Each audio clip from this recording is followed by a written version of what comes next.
Zach, we good to go? All right, thank you. Good afternoon, everyone. Welcome to the Carnegie Endowment for International Peace. Thanks to those who are joining us via video as well. Before we get started, I just want to thank, as always, the great work of our team here at Carnegie, our junior fellows, and particularly our team assistant, Elias Queen Bailey, walking to the back. Thank you. Let's have a round of applause for all of them.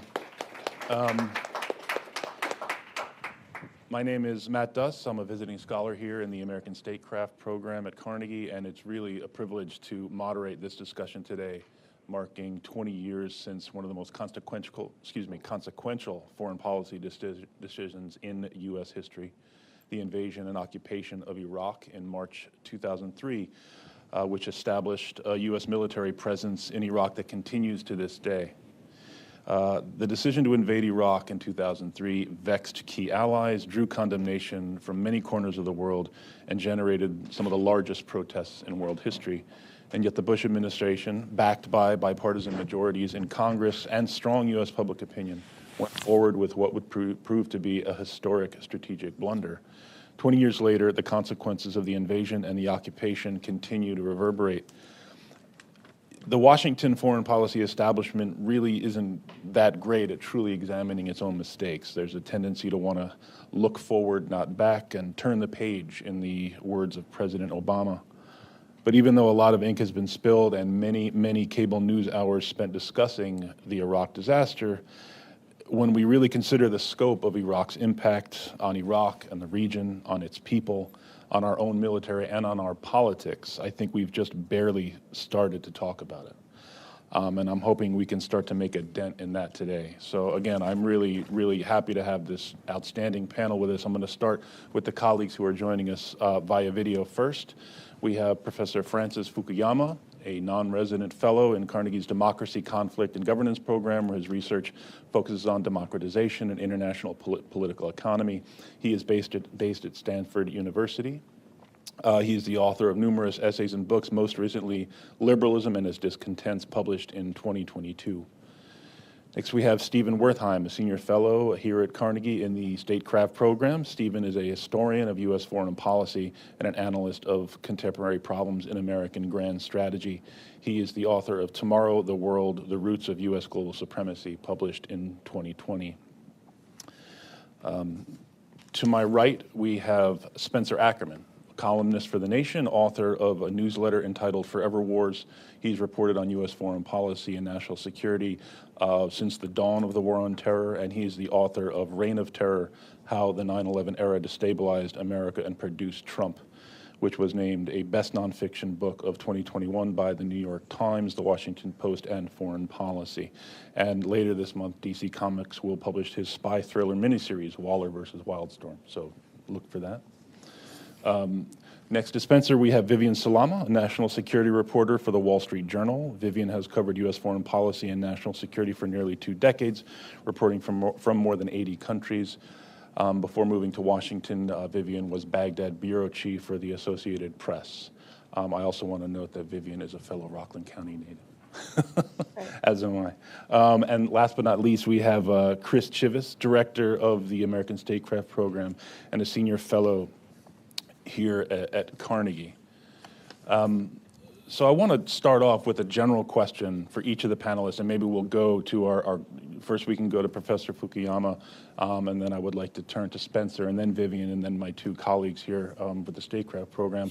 Looking back at the Iraq invasion, the domestic political environment in which that decision or that debate, such as it was, took place, and then the execution of that invasion, that occupation. What are some of the key lessons you think should be drawn after 20 years, and maybe more importantly, what lessons are being overlooked in our conversations about foreign policy today in 2023? Professor Fukuyama, please. Well, I think that in retrospect, that invasion took place pretty close to the peak of American hegemony. After the fall of the Berlin Wall and the collapse of the former Soviet Union, we entered this decade, more than a decade of pretty much unrivaled American hegemony, where the American defense budget equaled it was actually larger than all of the other world's defense budgets, combined. And so economically, politically, culturally, in virtually every way, the United States was in this unipolar moment where it really didn't have a rival. And I think that, that dominance kind of went to our heads, and we thought that we could actually um, do a lot of social engineering in a part of the world that we actually didn't really understand terribly well, that hard power could be converted into things like democratic institutions. And I think that period was historically shaped. It really, one thing that was important about that particular period was the people in the Bush administration that were running American foreign policy. Their last experience of government had actually been the collapse of communism in Europe. And for them, it seemed natural that democracy was a winning ticket, that other people would greet the democratization of their societies the way the Czechs or the Poles or other Eastern Europeans had. And I think they simply, sought to transfer that lesson to this very, very different part of the world. And it was a mistake. We could not have made a mistake like that during the Cold War when you actually had a peer competitor that would be able to arm and possibly intervene on the other side. We had this, window where we could get away with this sort of thing, and I think we ended up paying a very heavy price for it. The other thing that actually personally was important was this question of nation building, because I really don't think that American policymakers, and I would include myself in that, really understood the difficulty of establishing institutions. And in fact, the institution that was really the critical one was not democracy, it wasn't elections, it was actually a state. Uh, you know, how do you create a state where order has broken down completely? And that's simply not something that was on the radar scope of policymakers, but even in political science, the whole problem of state building was one that very few of us had addressed. And we kind of assumed that states would always exist, that they would coalesce, kind of naturally. And then when we faced actually not one but two failed states, we simply didn't have the resources, intellectual, material, in terms of the capacity of our government. We didn't have any of those resources to bring to bear on this problem, and therefore we had to, uh, you know, invent things as we went along, and we made a lot of mistakes in doing that. So I think that the lesson I take away from this is a certain degree of both material and intellectual humility, that we, got in way over our heads in this exercise of power, and we probably should not do that again. Spencer. Well, I think any discussion of Iraq has to start primarily with the fact that hundreds of thousands of Iraqis were killed. Thank you. 4,600 U.S. service members, 3,600 contractors.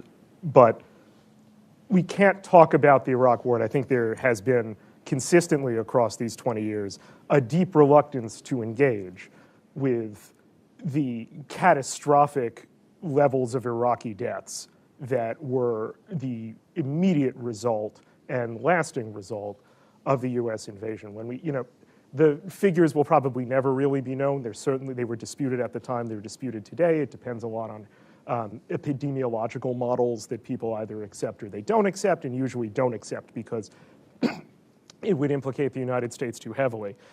Beyond that, millions of refugees, a civil war during and under an occupation, torture beyond wages Abu Ghraib, disappearances.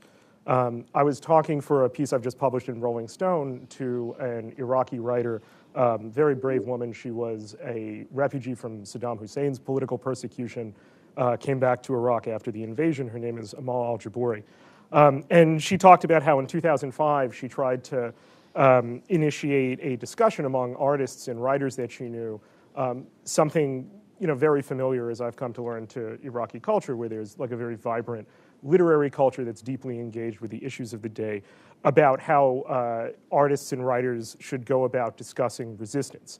And they couldn't get that conference going because everyone was terrified to use that word, resistance, because it implied a legitimacy to fighting the United States. And the fear there, an ever-present fear, was that just by associating themselves with this word and this discussion, informants anywhere could be listening and they could be kidnapped, tortured, and killed for saying like this. That's the democracy the United States exported.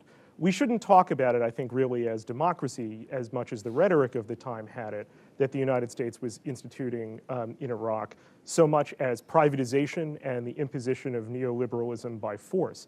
The CPA's famous Order 39 privatized Iraq to foreign investment. In 2008, when the State Department was just working out that 3-year status of forces agreement that followed the direct end of the surge, one of the things the State Department had the Iraqis do was give massive oil concessions to ExxonMobil, Shell, BP, Chevron, and I guess for good measure, because they opposed the war, Total from France. That is really what the lasting effect of the Iraq War was. And I would say that ever since, the United States has run away from any kind of accountability, not just policymakers, but the culture in general. Professor Fukuyama is uncharacteristically and admirably filled with recrimination that he can, and to his credit, discuss, and I don't really feel that's a very widespread thing. The lesson from the Iraq War that I think we've been dealing with here, and I'll leave it there, is that total impunity for its architects and for those who carried it out, legally, politically, reputationally. You can see right now the ways in which this is very easy to see these patterns of behavior amongst American policymakers when Russia is doing it in Ukraine rather than we did it. There is quite a lot of unfortunate parallel there. And then just at home domestically, the Iraq War, in a real direct and material way, not just in its execution, not just in the presentation of lies that surrounded it, both to launch the invasion and then afterward, but in sustaining it through and then becoming an abject and painful humiliation. That became an incredibly potent line of argument to reactionaries in the United States, up to, including, and soon to be past, the Trump administration. And I'll leave it there. Thanks. Vivian? I don't know where to begin. It's been 20 years, and I guess just want to echo what Spencer said about the Iraqi people, not only those who died. The suffering continues to this day, and let's not make that mistake. My fear, both when we mark the 20-year anniversary, if you will, of the Afghanistan war, and of course the very dramatic withdrawal that accompanied that, and this is that we're looking for some sort of closure. And it shouldn't be closure because those countries continue, they're reeling to this day, and they continue to sort of suffer the consequences of the US-led wars there. Now, obviously, the two wars had very different justifications, and the Iraq War was particularly problematic, but we have to remember that, there are civilians that are suffering in both countries to this day, and whether or not the U.S. bears some responsibility or not is argued, obviously, within different camps here in Washington and around the world. But just given what we know now, we have to consider that in Iraq in particular, this is something that needs to be taken very seriously, and that we shouldn't just sort of disown the conflict just because we're trying to scale down or limit our presence overseas.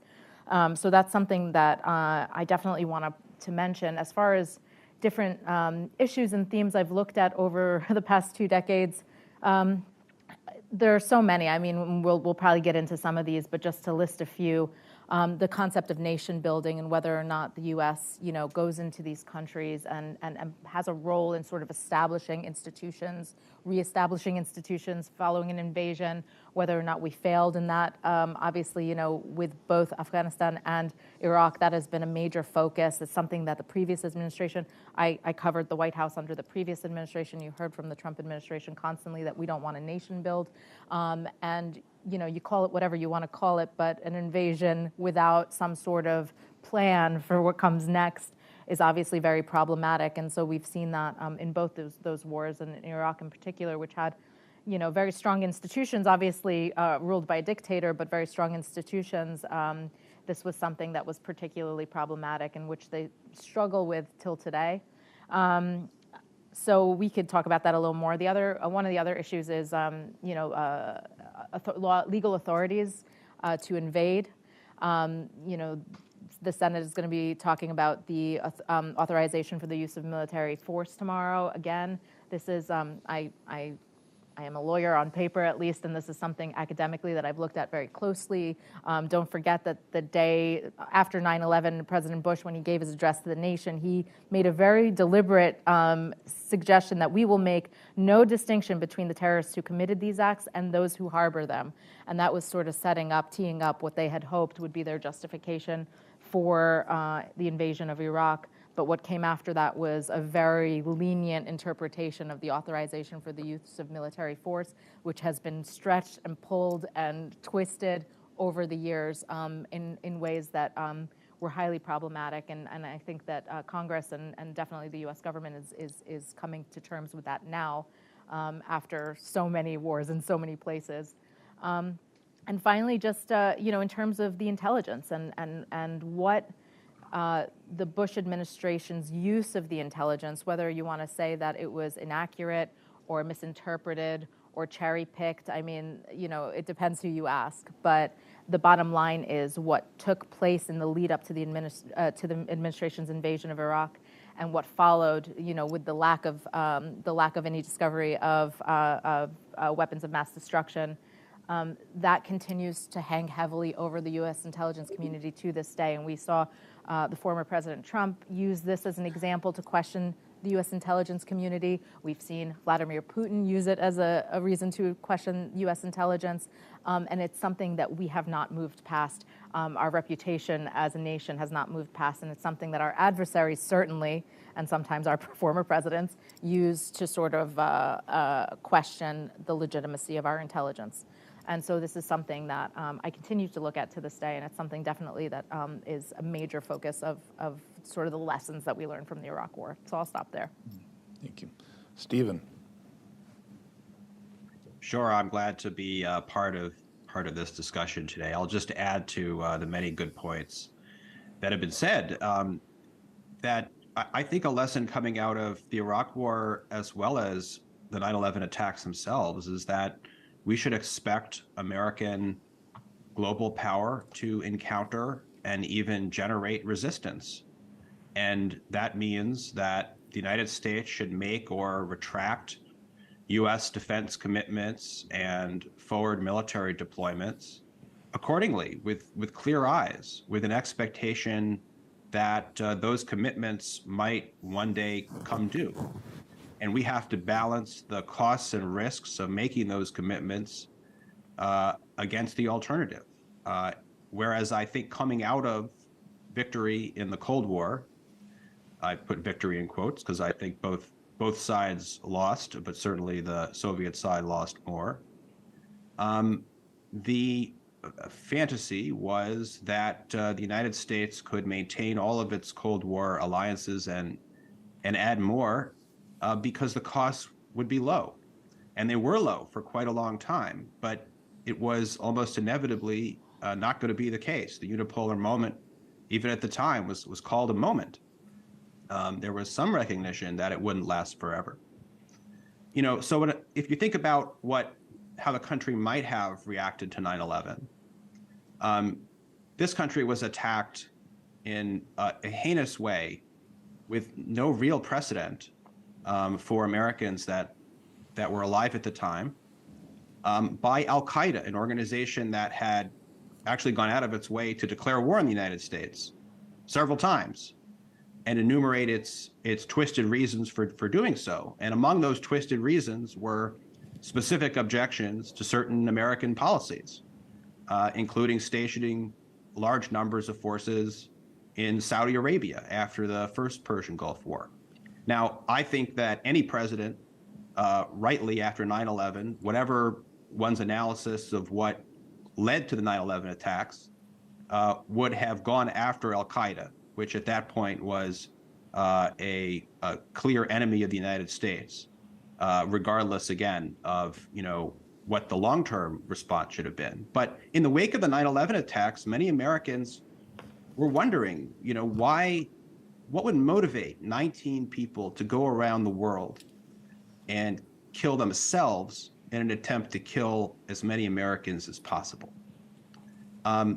And there was some discussion at the time. Susan Sontag was somebody who got a lot of criticism for saying at the time that American policies, of which most Americans are largely unaware, contributed to this. And so the country had it focused on the actual enemy that had attacked the United States. Al-Qaeda might have engaged in a searching process of rethinking the extent to which what we might consider to be benign American power around the world actually is liable to generate opposition and therefore raise the costs and risks to U.S. interests, even if those costs and risks aren't manifest in the near term. But instead, the Bush administration explained the 9/11 attacks by saying, why do they hate us? They hate us for our freedoms. It's got nothing to do with the United States, with an interactive relationship between the United States and other peoples and countries, and then cast the suite of enemies very widely in terms of a global war on terror, and then attacking a country that wasn't involved in 9/11 and had no meaningful relationship with al-Qaeda. And I fear that attempt, in a sense, succeeded. It failed horribly with its intended objectives in Iraq.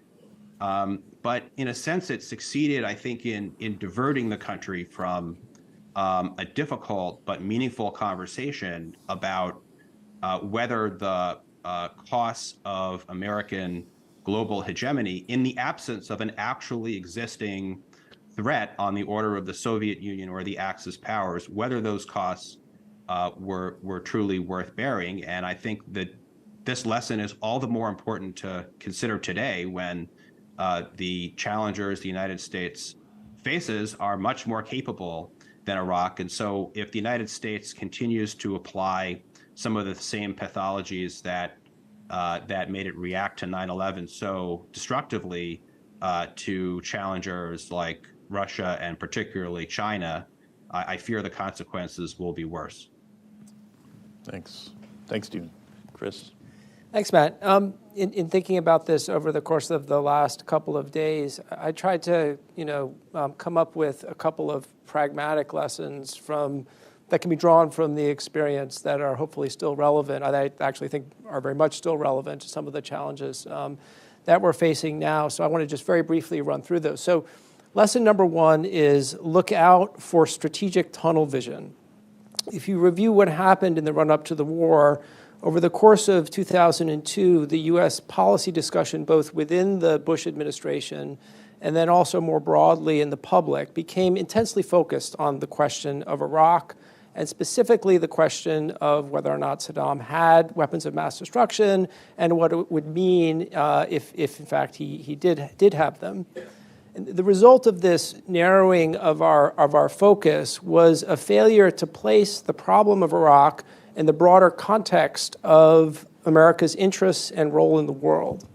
So Iraq, and especially the WMD question, took on outsized importance, in other words, in relation to vital U.S. interests, such as the need to destroy al-Qaeda, which Stephen has just brought up, and so have others, such as America's interest in preserving a rules-based global order, not to mention our relationships with other nations, both key allies, but also potential adversaries like China and Russia.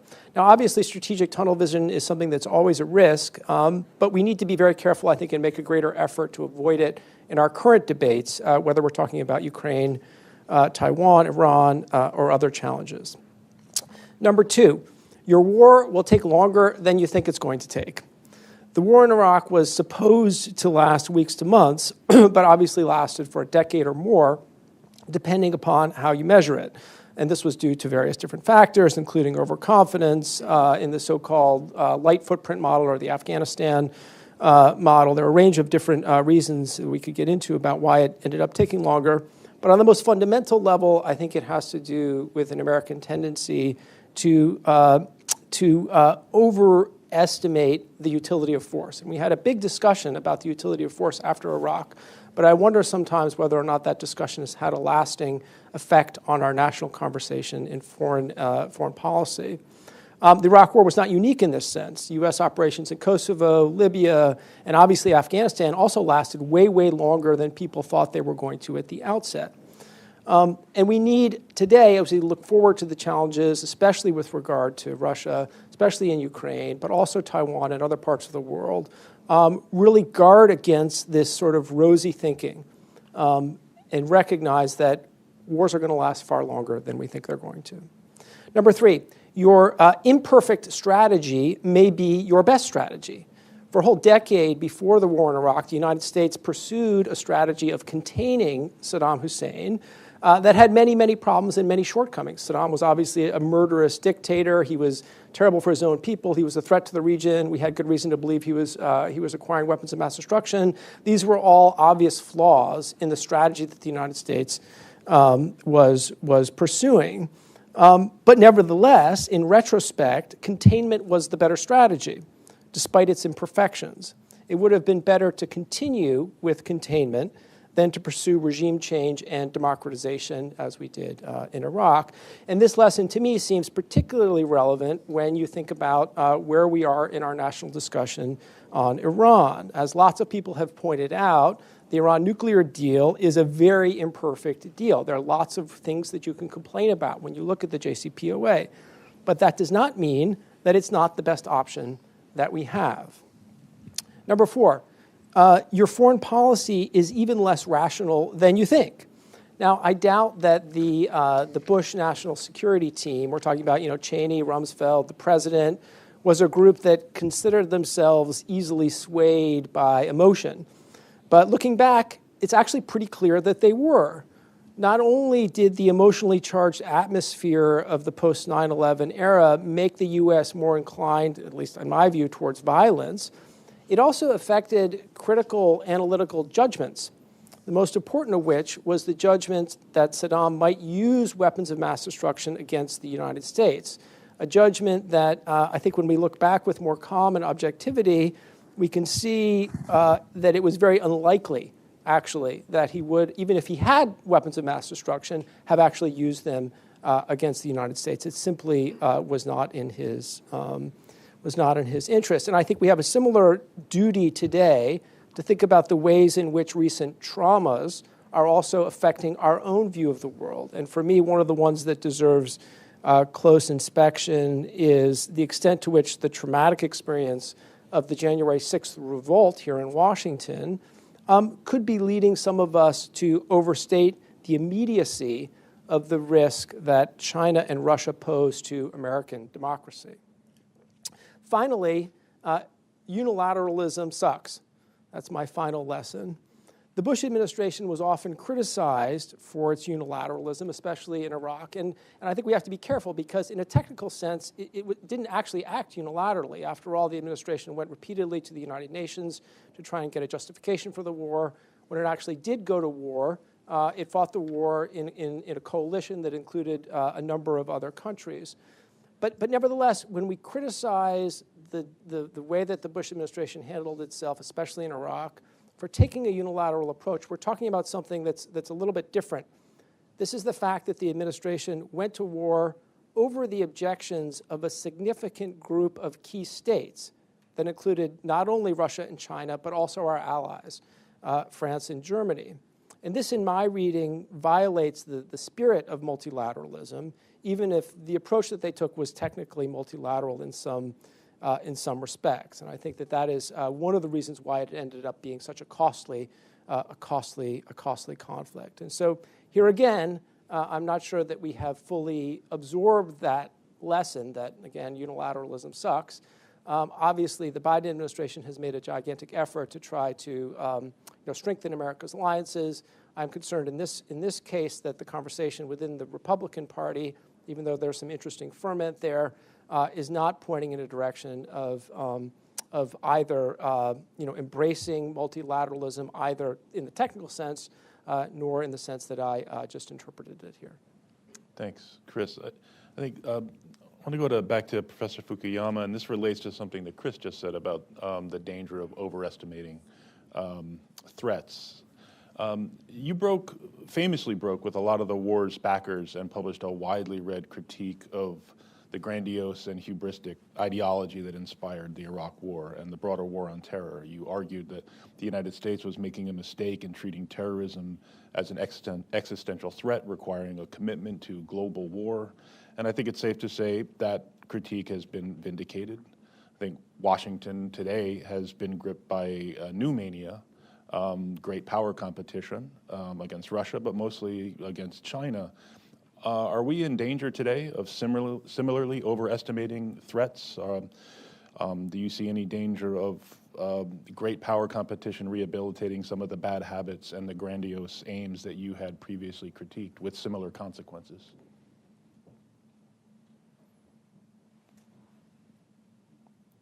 I think you're on mute. Yeah, so the overestimation of threats is a perpetual problem. And I think that, we need a little bit of context about why the threat was overestimated in this case, which did actually have to do with why I didn't really, by the time the war rolled around, really didn't support it. I remember I was sitting in my office in SAIS on September 11th, and we could actually see the smoke coming up from the Pentagon. And at that point, we spent the next, I would say, 6 months confronting the following threat. You had a group that simply wanted to kill Americans for the sake of killing as many as they could. If they could have killed 30,000 or 3 million, it seems to me they would have done that. And they weren't terribly worried about cost to their own side. And so, you start thinking about a threat like that, which was really quite unprecedented. And you think about America's vulnerabilities, and that leads you to be extremely paranoid. And, so I do think that we now understand that Al-Qaeda never amounted to as, remotely as powerful a global movement as we worried at that time. But I think it's kind of understandable why, that was an extreme, and, that was followed by the anthrax scare and various other things, in that period after September 11th. However, really didn't have anything to do with Iraq. And I think that that's the point at which the administration really bent even things that it understood about the situation to support a policy that it wanted to accomplish independently of what had happened on September 11th. And so Iraq was, swept under this same umbrella of a global existential terrorist threat. And I think that that's really what drove a lot of the kind of hysteria at the moment, at that moment. Whether we are overestimating the threat from Russia or China. In the case of Russia, it seems to me we kind of underestimated the threat. After 2014, we didn't actually think that they would do something as crazy as invade, the whole of Ukraine, and yet they did that. And I think we're, in a way, paying the price for not having correctly estimated the magnitude of that threat. The question about China right now, that's a separate, you've got to have a separate seminar for that one, because that's it's a complicated issue. But I do think that there probably is a tendency in the United States, first of all, to see things in excessively black and white terms. If you're not a democracy, the scale of the threat that represents, tends to get magnified. And I do think it's something we got to, be cognizant of. Thanks. Spencer, can I get you to dig into that a little bit as well? Because Sure. Before you start, I think one of the great contributions that your work has made, particular book and your new newsletter, is to really look closely at the impact on our domestic politics of our foreign policy conversations. And it did not begin on 9/11. It has roots going back years and decades. But I think the impact that the way we talk about foreign policy and the permission structure this creates for a set of ideas. I think I think that at the risk of sounding a little bit glib, for the architects and most of the I suppose I don't want to use the word contractors, even though the metaphor would kind of demand that, but the maintainers of the Iraq War, because there wasn't any accountability, I don't really see why anything would change. It doesn't really look like, even notwithstanding the existence of this panel and 20 years of critical distance from the invasion, that the American foreign policy establishment really wants to reckon with Iraq at all, and view it instead as kind of an unfortunate aberration from the normal American way of doing geopolitical business, not viewing it instead as a template, not viewing it instead as something to learn from. The lessons taken, I think, in an official Washington over the last, let's say, 15 years certainly, are primarily, I think, convenient fallacies. The surge worked, and we don't really have to worry about Iraq, outside of a general sense of the fact that if we leave Iraq, that's going to be where the disaster really hits. Think for a moment when the U.S. withdrew in 2011. Afterward, and particularly with the rise of ISIS, the conversation immediately became that the central mistake there was the withdrawal and not the invasion that gave birth to the parent organization of ISIS and the opportunities that it created for such an organization. Accordingly, it's all to go back to something that Professor Fukuyama mentioned, and also to recall Arthur Vandenberg's famous aphorism at the beginning of the Cold War, that in order to maintain such a wide-bearing, what now I guess we would call American hegemony, it's necessary to scare the hell out of the American people. Well, unless there's a countervailing force for that, why would we expect anything to change? And that's not to say that there aren't actual dangers in the world, but a continual habit of the American policymaking mind is to view the world as a grenade and America as a pin. And that has to change.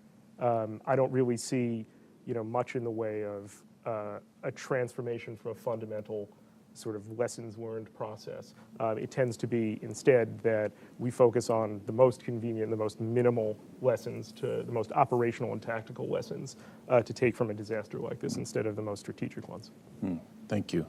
Vivian, if we could turn to Iraq, you've reported on and from Iraq for years. As I mentioned, you were the Baghdad bureau chief there, and you did great reporting during the years of the war against ISIS, the U.S. response to the rise of ISIS, which, from Washington's perspective, was unfortunately seen as a kind of postscript to the Iraq War. It was, of course, not seen that way at all by Iraqis, for whom it was an equally, if not more, traumatic period. But again, as Spencer noted, birthed by the U.S. war and the U.S. occupation.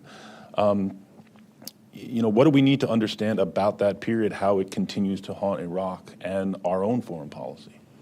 So I'll tell you a story.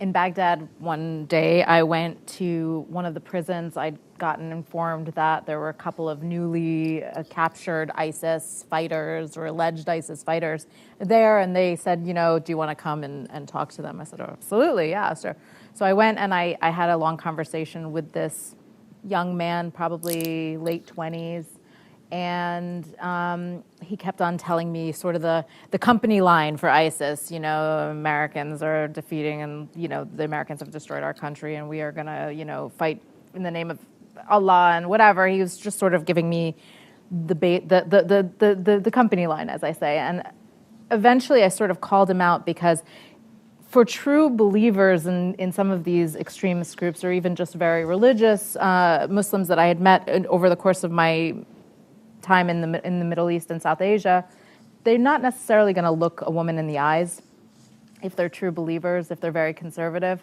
And I wasn't veiled or anything like that. And so I called him out on it and I said, why, you're looking at me in the eyes. Are you a true believer in what you're saying?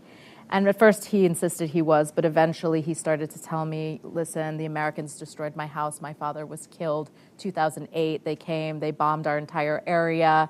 I didn't have anywhere to go. I didn't know what to do. And so I had to join ISIS because they offered to pay me. I was able to support my mother and my younger siblings. Whether or not that was true or not, that's what the Iraqis think. Whether or not it was the Americans, it could have been, anything that destroyed his house at the time. There was a lot of fighting. It was a civil war. But he believes that the Americans destroyed his house, and so he has since joined ISIS, A, for the money, but B, also because he believes that there is some level of vengeance that has to be paid, that he wanted to go out there and kind of defeat these Western conquerors. And this is something that constantly is like deeply ingrained in this new generation of Iraqis that are coming up. And so you see that constantly, where no one in Iraq is going to tell you, oh, that was before, this is now, ISIS is different than, whatever happened before. It is one long nightmare for them. And it even dates back, if they're old enough, it dates back to 1991 and before that. So, this is something that is deeply ingrained in them. They do believe that Americans are responsible for the creation of ISIS. You could sit here and argue it to the death, but the fact of the matter is they do believe that America bred this new version of an extremist group, through its own attacks on Iraq and other countries in the region. I've done a lot of work on the drone program that was launched during the Bush and Obama administrations, targeting of civilians, civilians being caught up in the mix. That was something that, deeply just created this hatred for the West. I mean, I spent a lot of time in Yemen where people just, even if it was the Yemeni government bombing them, they still blamed American planes. They would constantly just refer to the planes as American planes. And this was a narrative that started to spread all over the region. And so Iraqis did not distinguish. They did believe that Americans were responsible for all of their pain. And ISIS, partially came from because of the fact that this was happening across the region, and partially because there was a vacuum created for a short time after the 2011 withdrawal. And so it's complicated, but it's definitely not two stories. It's one long narrative that has to be taken as one big picture. Thank you. Stephen, the roots of the Iraq War go back years, not just to the 90s and the opposition to Saddam Hussein, the passage of the Iraq Liberation Act, which made, in 1998, which made regime change the policy of the United States, but even decades, as part in an expansive conception of American power. You wrote about this very well in your book, how primacy became the unquestioned premise of U.S. foreign policy. And I think Iraq created an opportunity to question that. And I think of one of Barack Obama's quotes during the 2008 primary where he said, I don't want to just end the war, I want to end the mindset that got us into the war in the first place. But as I think his administration showed, that mindset has proven pretty persistent. How do you see this debate now?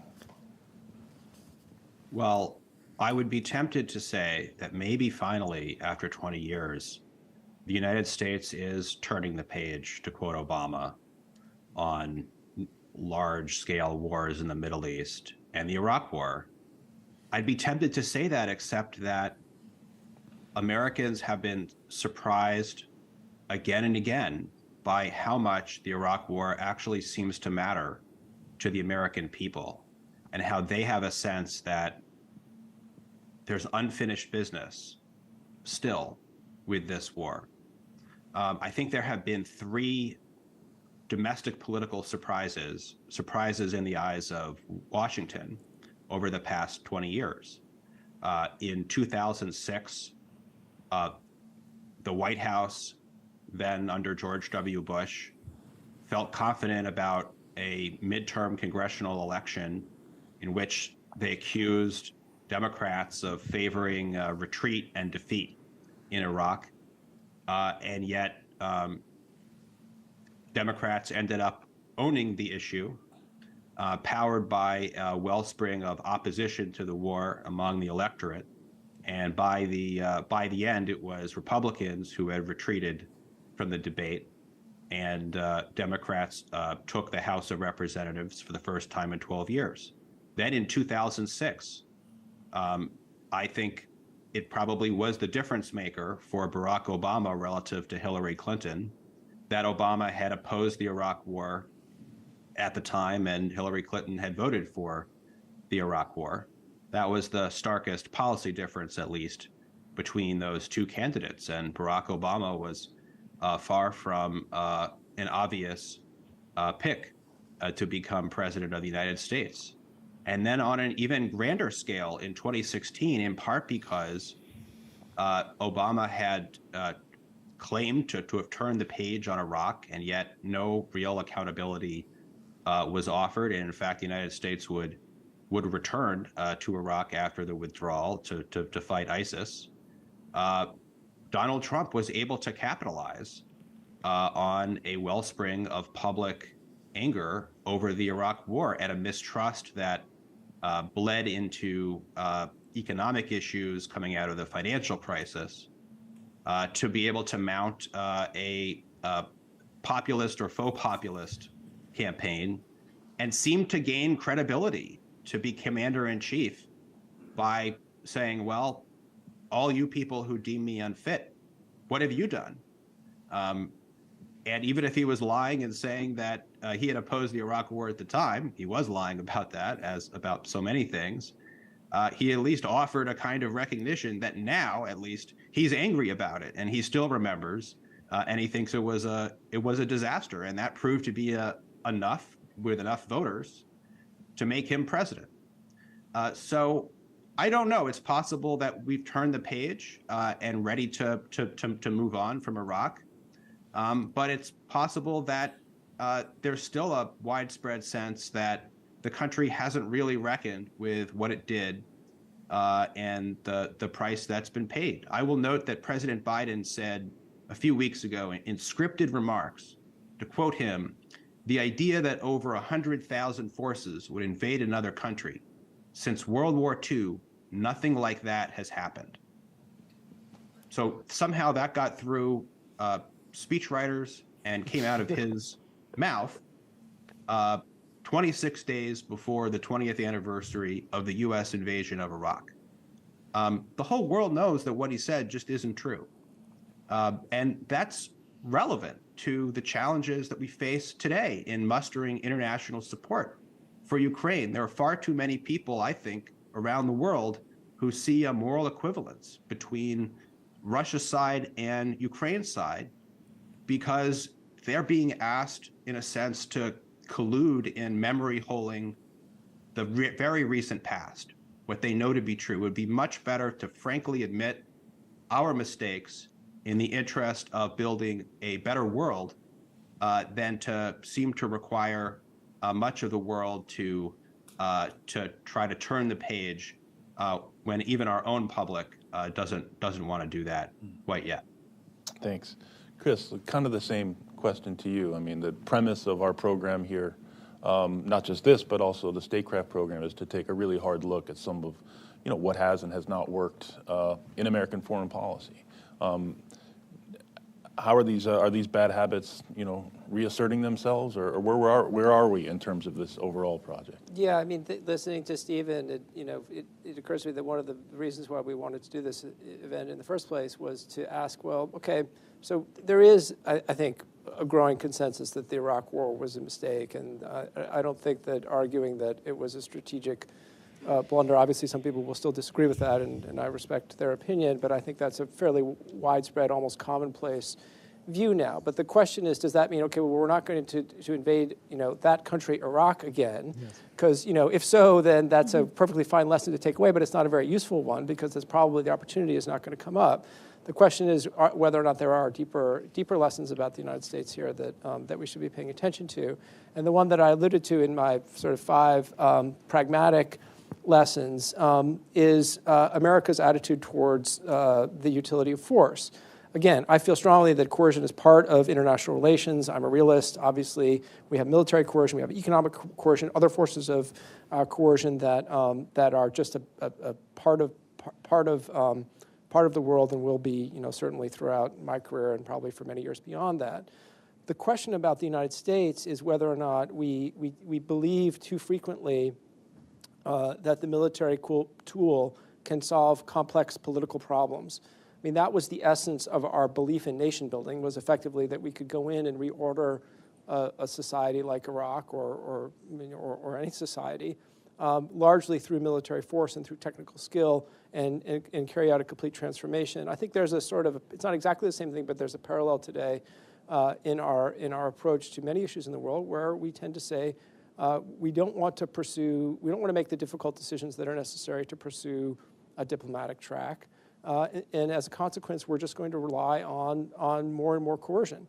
And I worry that the result of that characteristic of America's approach to the world has the potential to be much, much more catastrophic in a world of great power rivalry, even than it did in Iraq.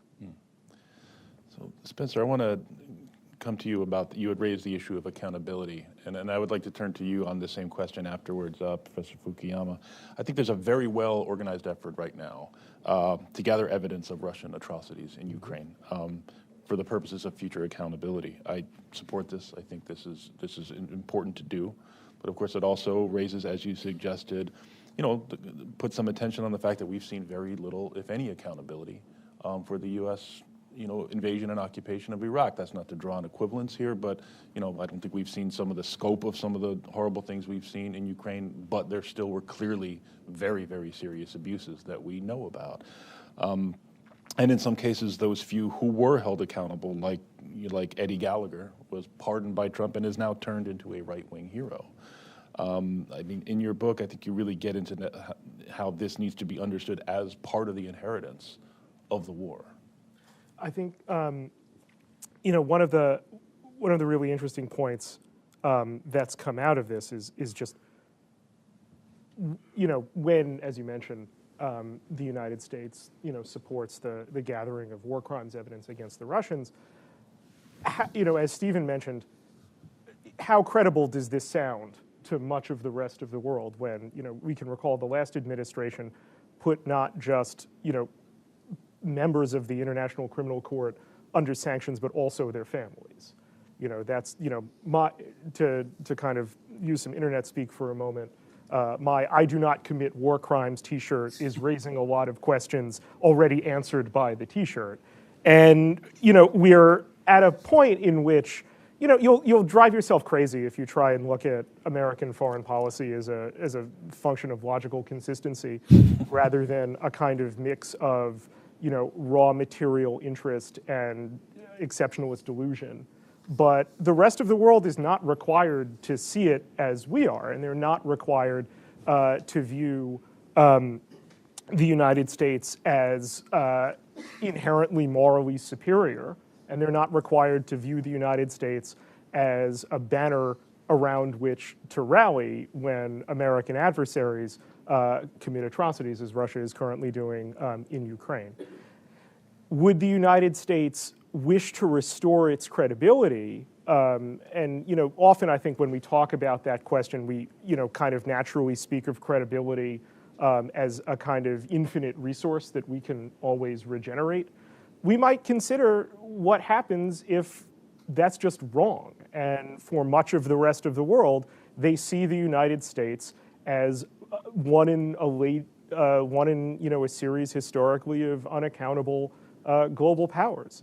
That's going to take redress in a material form, not a rhetorical form. And I think not only would submitting the United States to the International Criminal Court go a fair amount in terms of demonstrating that kind of material redress, but as long as I'm wish casting and talking about things that have zero constituency in the city in which I'm speaking, the United States, and I would put primarily American corporations that benefited from the Iraq invasion and occupation, owe reparations to the people of Iraq. if I rob you, I'm not planning anything, All right. you know, but if I rob you, and then afterwards I say like, well, mistakes were made, and Let's not bicker and argue. well, it's not over who killed who. I'm sorry about that. You probably won't necessarily feel whole by that. You'll feel whole when I submit myself to the law and when I give you your money back. Professor Fukuyama, I want to stay on this for a minute, but I also want to reference, you in your most recent book and in some talks you've given, and I'm thinking specifically about a really interesting series of interviews you did with Greg Sargent of the Washington Post last year about, the challenge liberal democracy faces from illiberal forces, authoritarian forces here, obviously, but also abroad. I mean, this question of accountability, isn't this kind of a pretty foundational idea of strengthening liberalism and democracy? The idea that when laws are broken to such an obscene degree, whether it's to torture or other kinds of abuses, isn't strengthening democracy against, strengthening liberalism against illiberal threats, isn't accountability a key part of that? Well, sure, it's a key part. I just don't think that Iraq by itself and anything you could do in terms of reparations is actually going to fix the problem, because we actually have a much more serious problem with our credibility today than we did even after the Iraq War. So I don't dispute any of what the other speakers have said in terms of what this has done to our global reputation. Just the word democracy promotion in the ears of many people around the world means we're going to invade you. I remember talking, at the time extensively with Tom Carruthers about this, because he and I have both been involved with organizations that do democracy promotion by supporting civil society organizations, human rights, and so forth. And after the Iraq War, the moment you said democracy promotion, it immediately gets conflated with the use of hard power, invasion, and so forth. Now that's bad enough, but you then have this domestic populist turn in the United States in which American institutions themselves seem to be undermined by, none other than the President of the United States. And you're talking about a rules-based order and the need for rule of law. And here the President himself, is the cheerleader for, a very open erosion of that.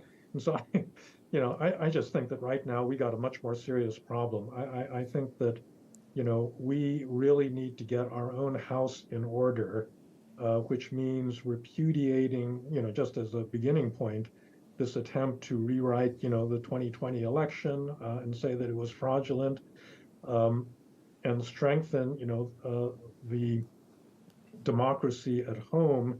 I think, doing something in terms of Iraq would be just in terms of what we did to Iraq. I don't disagree with any of that, but I just think that we got a much, much bigger task in front of us in terms of restoring the prestige of American democracy today because of a lot of stuff that's happened since that war. Can I just Yes, add something please. really quickly? Just the hyper-politicized environment that we are now in Washington is not very conducive, unfortunately, to accountability efforts, especially when you have a number of lawmakers who may have voted in favor of the invasion at the time. And, they go back and they say, well, we were voting based upon the information we had at the time. But it's still very uncomfortable for them to kind of reckon with that decision.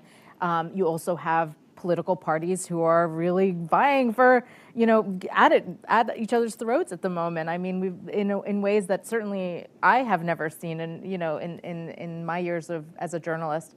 And so even if a Republican administration doesn't necessarily want to blame another Republican administration, especially given the fact that so many of them served in the most recent Republican administration, and vice versa. The mistakes sort of carried on, and all the blame kind of carried on through multiple administrations, and we're left in a position where no one really wants to face up to it, because you look around and so many of the people who were making those decisions at the time are still in Washington. And so, unfortunately, like I said, it's not very conducive to a whole of government accountability effort. No, I think that's an excellent point. I mean, how do you promote actual accountability when there's very little political upside to, and it's not just, as Spencer said, not just a rhetorical issue, it's a material issue, but, it's also a legal issue. I mean, we are treaty bound to hold high officials accountable for some of these, in fact, war crimes that were authorized and carried out. But if I could just get you to talk a little bit more from your experience in Iraq, Spencer has alluded to, how other audiences hear when the president makes, and again, have written, I think the president is handling the Ukraine war pretty well, all things considered. But I do, as Stephen, I share Stephen's kind of concerns that some of these grandiose claims about what we are achieving and why in Ukraine, how does that land to other, communities around the world, not just in Iraq, but elsewhere in the developing world and the global South, who have a very different experience at the pointy end of American power. Well, I think, I was talking initially when I started my remarks, I was saying how, the nightmare kind of continues for the Iraqi people. But for a large portion of the American people, especially those who had loved ones who were in the armed services, that nightmare, at least for now, is over. And they would like that to be the case moving forward. And the more and more entrenched and the more committed we get in the Ukraine war, there's obviously concern across the country of within those families of, is my son or daughter going to be deployed again? And so this is something that continues to this day. Of course, you hear the accusations that go out against the Russian forces, against Vladimir Putin and his government. We as Americans, so far we believe that the intelligence that the United States has put forward is largely true. They've talked about false flag operations. They talked about potential use of chemical weapons. They have said that there's no movement on nuclear weapons. But even just their effort to declassify so much intelligence ahead of Putin's invasion of Ukraine and rally NATO to kind of support an effort to crack down on Moscow, that was in large part partially drawn from lessons they learned most recently from the Afghanistan withdrawal and just the failure to properly assess where the Taliban was as far as its taking of Kabul, but also long-term, like the Iraq war.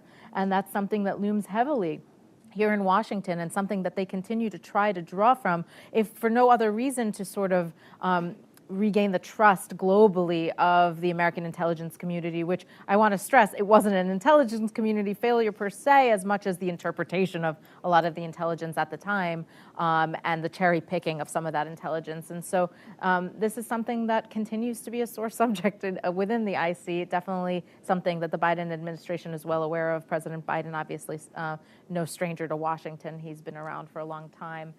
In the Senate as well, especially, and so they were well aware that in order for allies to trust and get on board, they would need to see something credible, and they would need to see it early enough that they could make their own case to their people, and so that's where we are. Sure, thank you. So I'd like to turn to some of the questions we've been getting from our audience here, and the first one is for both Spencer and Vivian. Can you speak to the role of journalists in public opinion as it relates to towards war, towards foreign policy, and towards accountability? Do you want to go first, or should I? Go for it. Okay. I've spent 20 years laboring in the consent mines, so I guess I can speak to this. We talk a lot about accountability, and we've, on this panel discussed that in terms of policymakers, but American journalism went along with the war, not only along with the invasion, but throughout the occupation. And, even a lot of us who reported from Iraq, as well as, from Afghanistan and other, war on terror theaters, oftentimes, even when we thought that, I'll speak for myself, even at times when I thought I was challenging what the realities of the war were in terms of their presentation in official circles, I ended up reaffirming them because I couldn't see past my Americanness. And on a mass scale, I think that our business has a tremendous amount to reckon with in terms of what sort of official lines in a kind of routine fashion, once they're delivered from a podium and emailed to us from official spokespeople, we allow to get unchallenged into print. To draw an analogy, After the summer of 2020 Black Lives Matter protest, a lot of us, and really going back to Ferguson as well, but certainly after summer 2020, a lot of us in newsrooms took a stance whereby we understood at that point that lines that we're told about police shootings don't deserve to have the kind of backbone of a story dependent on them, that those are self-interested accounts that seek to insulate the speakers from accountability for what they did. I would submit that it is long overdue for us as a profession to do that with what the State Department tells us, what the Defense Department tells us, what the CIA tells us. I will tell you, as a matter of performing journalism on a deadline, particularly when you're in, I've worked for newspapers, I've worked for magazines, when you are in a quick turnaround and high competitive environment, all the institutional incentives are wrapped up in presenting what you are able to get from those official sources, and when they go on background and off the record, to form perhaps not entirely a credulous piece, but certainly as the spine of a piece that then subsequent, to mix a metaphor badly, the lower paragraphs down will perhaps challenge. And perhaps it's time as a profession to rethink that and rethink that in a thorough way. I agree. No, the only thing I can really add is I believe my job as a journalist is twofold: to give the people a voice, the people who don't have voices, and especially in places like Iraq and other countries where they're at war, that is really important. And also to report, especially on government, what governments tell you with some skepticism. And I think that was a lesson that we all learned from the Iraq War. It's something my colleague and dear friend Warren Strobel, who there's a movie about him, Chalk and Awe, out there. He taught us all a lesson in the early days when he and his colleague Jonathan Landai questioned the intelligence assessments that the Bush administration was putting out in the lead up to the Iraq War, when many journalists weren't. And so I think that is something that we have to do constantly. They have a job to do just like we have a job to do, and so we always have to question what they're telling us to be sure that we're getting the whole story. Thanks. I'll go to another question we have here, and I'll just put this to our other three panelists. I mean, right now, and here I can plug the piece that Stephen and I wrote together for the New Republic, looking at the first 2 years of the Biden administration's foreign policy, because this references that today the U.S. is still engaged in the global war on terror, despite the withdrawal from Afghanistan, despite the president's claim at the UN in 2021 and subsequently that the United States is no longer at war. The fact is the United States is very much at war under multiple authorizations for the use of military force, 2001, 2002, engaged in multiple theaters, increasingly in Africa, Somalia, and elsewhere. What are the prospects now for engaging the public, engaging the Congress in, the conversation we need to have to kind of, draw down in some of these interventions? I think as a candidate that, Joe Biden was supportive of the kind of war powers effort. Perhaps unsurprisingly, they've become less enthusiastic about that now that they have the tools at their disposal. Right now, we have a new bill to repeal the 2002 Iraq authorization sponsored by Senator Kaine in the Senate and Congresswoman Barbara Lee in the House. Necessary and possible, Stephen? Necessary. Possible is a nice word because anything's possible.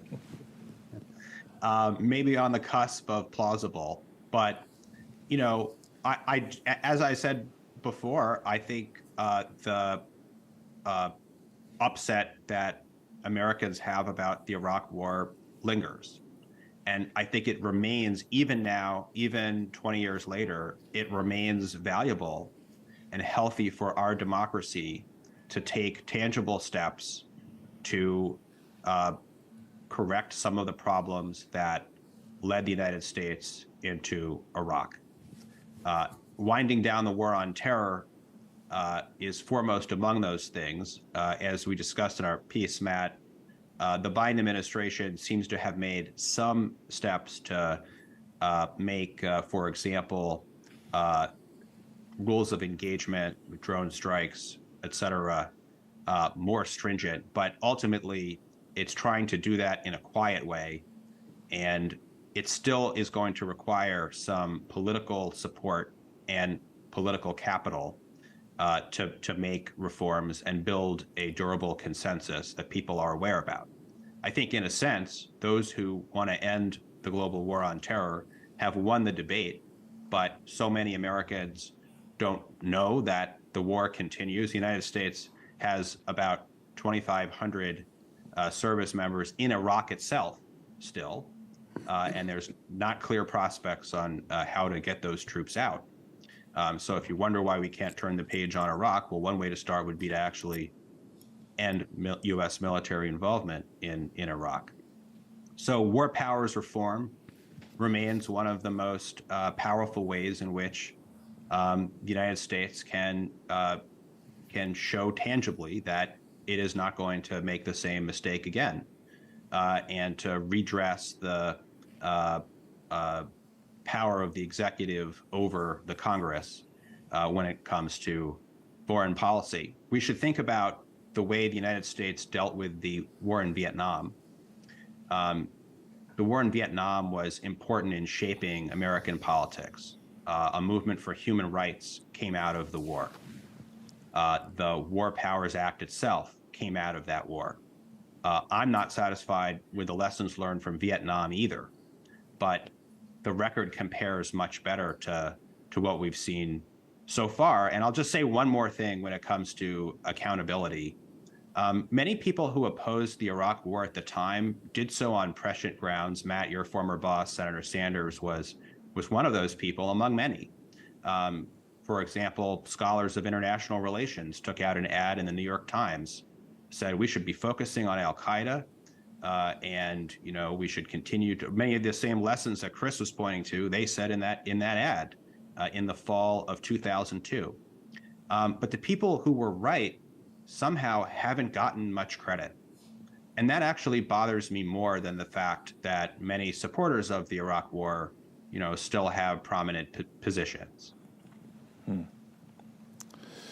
So, Professor Fukuyama, I mean, how do you think, if you could offer your assessment of how the Biden administration have interpreted the failures of the Iraq war, how would you see that informing foreign policy right now? Well, I think that the general I don't have any particular insight into the way that they're thinking about these things.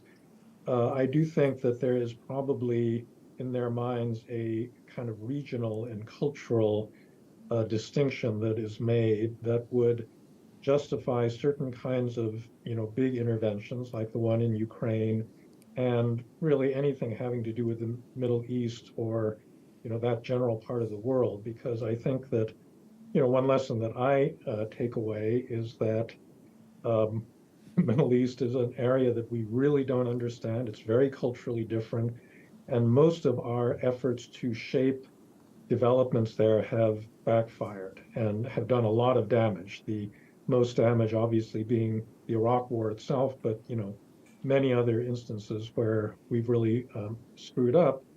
And I do think that it's very unlikely that this administration is ever going to do anything remotely comparable to either the Afghanistan or Iraq intervention. I just think that's off the table. And so, in a way, there is I think a long-term change in policy. But I do think that you've got to take context into account.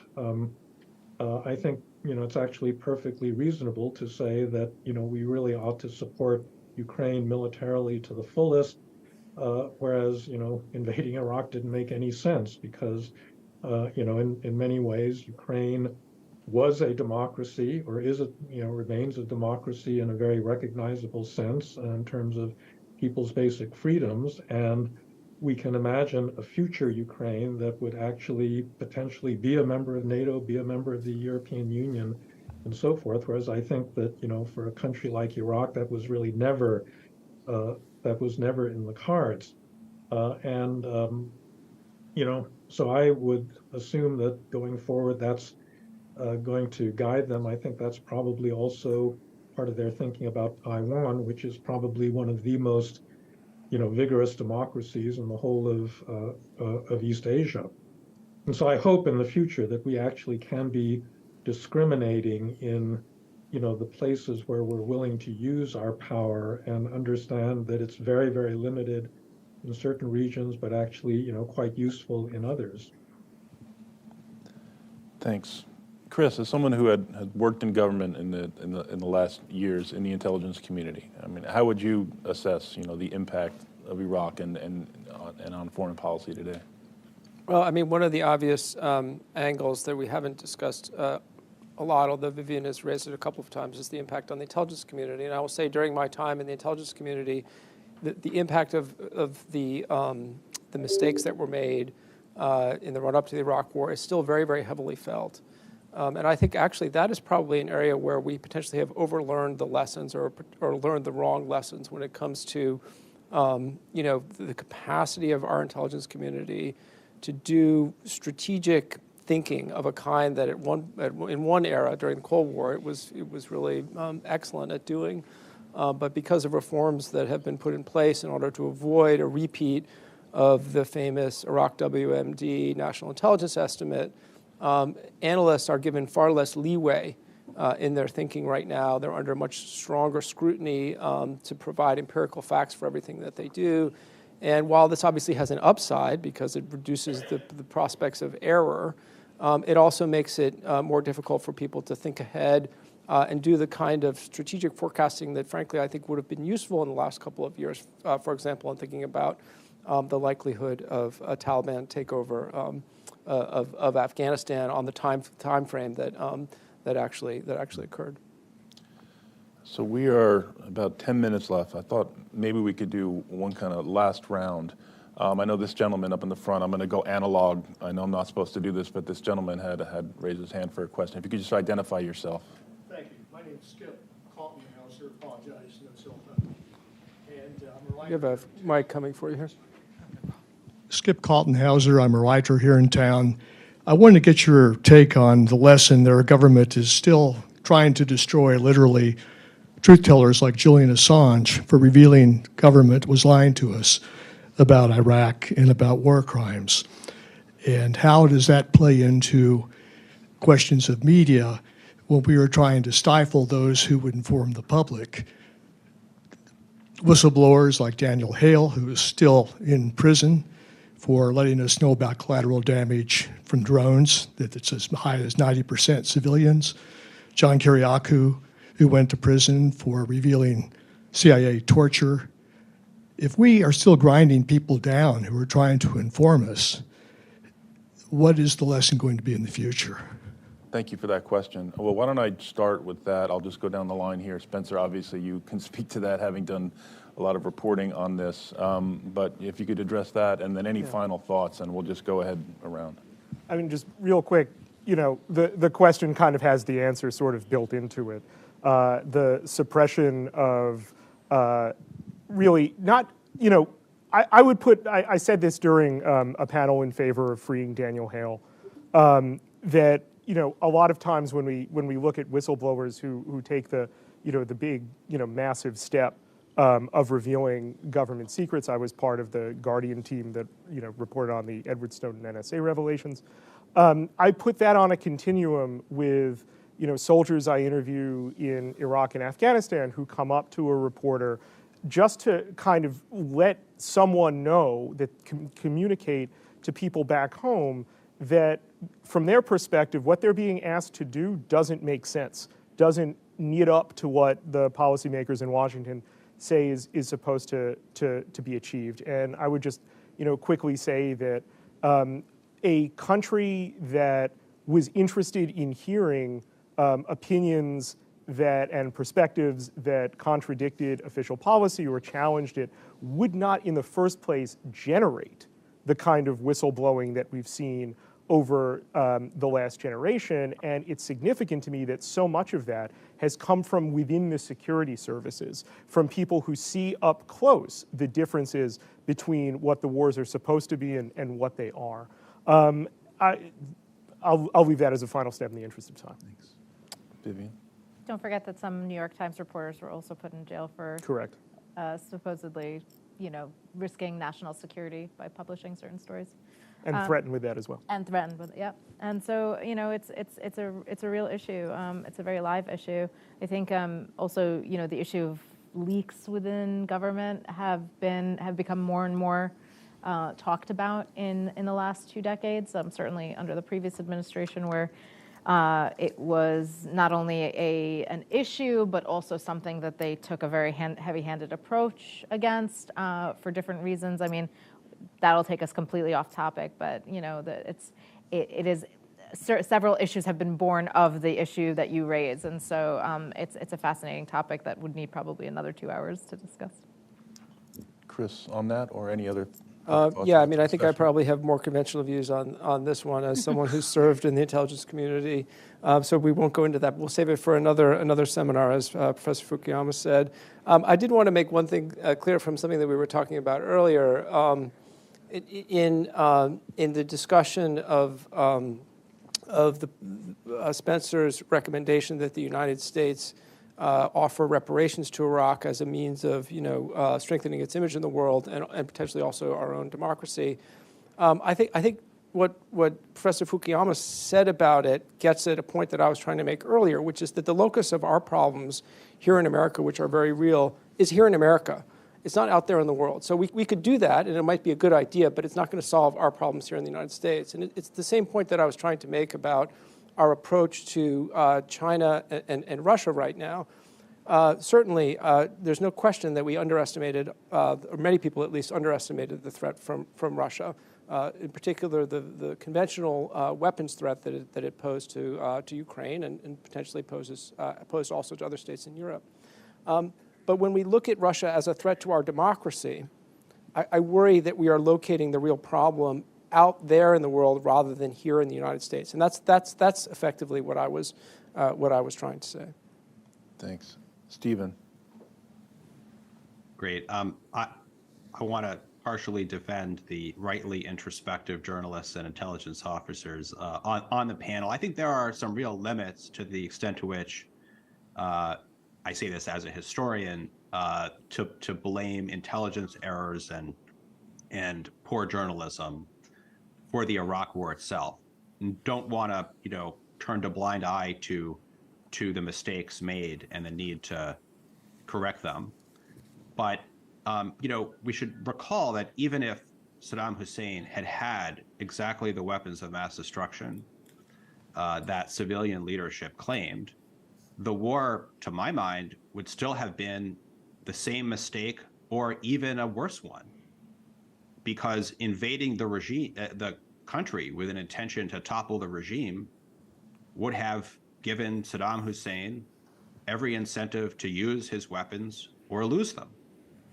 So, to me, the main lesson that I take away is that America's strategic logic needs to change. Our vision of the role of the United States in the world needs to change.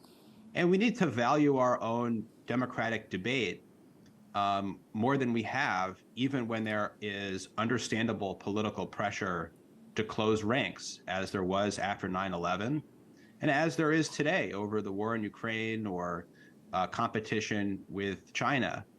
Sometimes being opposed to conventional wisdom can be seen as objectively serving the interests of U.S. adversaries because it suggests that the United States isn't unified and there are limits to how much the United States might be willing to do to counter a certain adversary. So I understand the impulse to tell other Americans, get on board. But at the end of the day, foreign policy is very hard, and we should be a little bit more humble and understand that people who might sound beyond the pale today look prescient in a few years. Remember that Barbara Lee cast the only vote against the authorization for use of military force just days after 9/11. I believe the vote was 420 to 1. And now her view is essentially conventional wisdom, at least for a lot of people in Washington. So I think in order to help our own democracy, we need to actually value it more, even when it comes to difficult foreign policy issues. Thanks. Professor Fukuyama, the last word to you. Well, I want to broaden the discussion somewhat because I do think it's possible to overlearn certain lessons. This has been a particular issue for me because I've thought a lot about, the nature of American government and the enduring kind of anti-statism and distrust of government that's part of our political culture. But it's been particularly intense really since the late 70s, early 80s, when Ronald Reagan in his first inaugural said, the government is not your friend, the government is part of the problem. And this has morphed, on the right into a broad distrust of the so-called deep state and the belief that the government is actually the enemy of entrepreneurship, economic growth, and the like. But there's a progressive left-wing version of that also, which either holds that the government has been captured by powerful corporate interests, or in terms of foreign policy, where the government, makes big mistakes and therefore is seen as an unaccountable, just as we've been discussing today, an unaccountable actor on the global stage. Now, both of these narratives have something to them, and I think Iraq really indicates that in foreign policy we make gigantic mistakes, and I think the panel is right in saying that we haven't held people accountable. But I do think that it does feed an overall narrative that is supported by both the left and the right. Government is not to be trusted. The government is really a source of, global problems. And it leads to things like my students, almost none of whom want to go into government.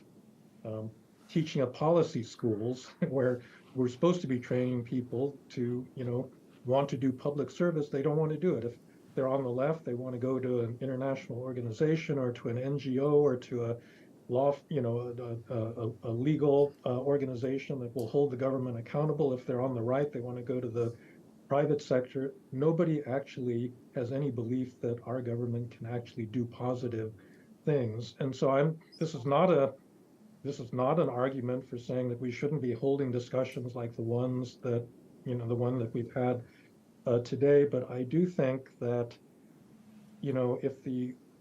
if the fundamental lesson we take away from Iraq is that the U.S. government can't be trusted to do anything in foreign policy, I think that's a very problematic lesson. And I think we, simply need a more nuanced view. And I think the fact that the intelligence community, for example, got Ukraine right, should, go into the balance about what we think about, that part of the government and its ability to make judgments.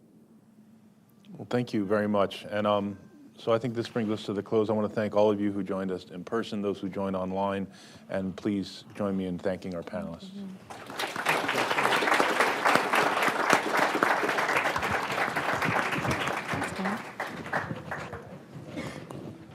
Excellent. Look at that. Yeah. Look at us now.